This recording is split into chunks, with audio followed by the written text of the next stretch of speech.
Кажете ни този Шуман. Или ще го смятаме за поредното неизпълнено обещание.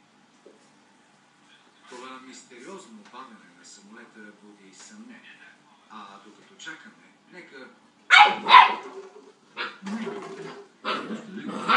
На телевизията. Не можем да манипулираме гласовете.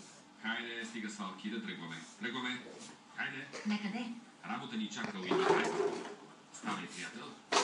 Време е за гимнастика. Аз не сработил това. Мислите си, че е трудно? Това е нищо. Стига, дребна спънка. Например, че албанските дисиденти някак са се здобили с ракета «Земята». Тони, държеше златна купичка, беше да я захвърлиш. Ако имаш проблем, реши го. Това е то, продуцирането. Един ден ще има да разказваме. За това не може. Защо? Ще пратят някого да те убие.